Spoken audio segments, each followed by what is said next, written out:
தமிழகத்தில் நடந்து வரும் சட்டம் ஒழுங்கு பிரச்சினை, நிர்வாக சீர்கேடு உள்ளிட்டவற்றை மறைக்க திமுக மொழி அரசியலை கையில் எடுத்துள்ளது. PM ஸ்ரீ திட்டத்தில் சேர வேண்டும் என்றால் புதிய தேசிய கல்விக் கொள்கையை ஏற்றுக்கொள்ளுங்கள், அப்படி என்றால் மும்மொழி கொள்கையை ஏற்பதாக ஆகிவிடும்.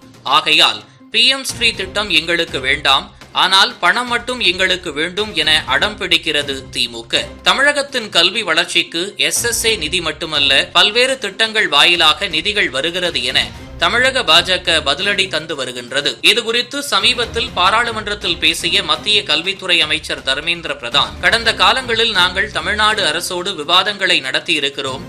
அப்போது PM ஸ்ரீ திட்டத்தை தமிழ்நாட்டில் அமல்படுத்த தமிழக அரசு மத்திய அரசோடு ஒரு புரிந்துணர்வு ஒப்பந்தத்தில் கையெழுத்திட தயாராக இருந்தது. தமிழக கல்வி அமைச்சரோடு வந்து தமிழகத்தை சேர்ந்த MPக்கள் இது தொடர்பாக என்னை சந்தித்து பேசினார்கள். புரிந்துணர்வு ஒப்பந்தத்தை ஏற்படுத்த ஒப்புக்கொண்டு விட்டு சென்ற அவர்கள் பின்னர் U-turn அடித்து விட்டார்கள். தங்கள் நிலைப்பாட்டை மாற்றிக்கொண்டு பிரச்சனை செய்கிறார்கள் என்று கூறினார். மேலும் அரசியல் லாபத்திற்காக நிலைப்பாட்டை மாற்றிய திமுக உறுப்பினர்களை நோக்கி ஜனநாயக முறைப்படி செயல்படவில்லை, நாகரீகமற்றவர்கள் என்று பேசினார். உடனே இதை திமுக பிடித்துக் கொண்டது. ஐயோ ஐயோ, ஒட்டுமொத்த தமிழர்களையுமே இவர் நாகரீகமற்றவர்கள் என சொல்லிவிட்டார் என பொய் பிரச்சாரத்தை பரப்பத் தொடங்கியது. கனிமொழி அழாத குறையாக பேசியதை அடுத்து தான் பேசியது யாரின் மனதையாவது புண்படுத்தி இருந்தால் மன்னிப்பு கேட்டுக் கொள்வதாக பெருந்தன்மையுடன் கூறினார் தர்மேந்திர பிரதான். தர்மேந்திர பிரதான் மன்னிப்பு கேட்டது குறித்து தமிழக பாஜக தலைவர் அண்ணாமலை கூறியதாவது: இதற்கு அமைச்சர் மன்னிப்பு கேட்டிருக்க வேண்டியதில்லை,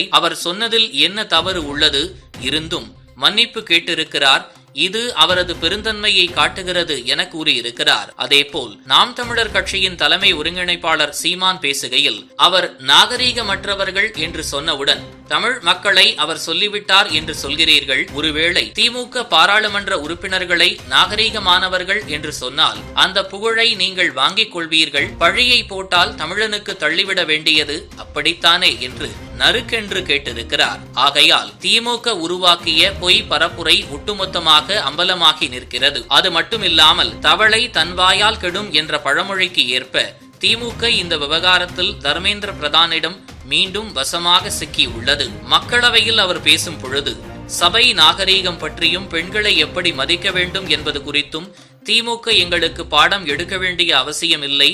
தமிழக முன்னாள் முதல்வர் செல்வி ஜெயலலிதாவிற்கு திமுகவால் தமிழக சட்டசபையில் நடந்த அநீதி அனைவருக்கும் தெரியும் என்று 1989 மறைந்த முன்னாள் முதல்வர் ஜெயலலிதா மீது சட்டசபையில் திமுக உறுப்பினர்கள் நிகழ்த்திய அடாவடித்தனத்தை குறிப்பிட்டு பதிலடி தந்திருக்கிறார். தமிழக அரசியலில் மீண்டும் அதிமுக பாஜக கூட்டணிக்கான அறிகுறிகள் மெல்ல தெரிந்து வரும் நிலையில் மத்திய அமைச்சர் திமுகவால் ஜெயலலிதாவிற்கு நிகழ்ந்த அநீதியை குறிப்பிட்டு பேசியிருப்பது பரபரப்பை கிளப்பியுள்ளது.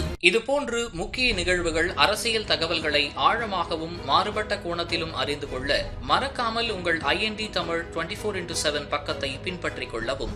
உங்கள் ஒவ்வொரு ஆதரவும் இதுபோன்று பல நிகழ்வுகளின் பின்னணியை அறிய உதவும்.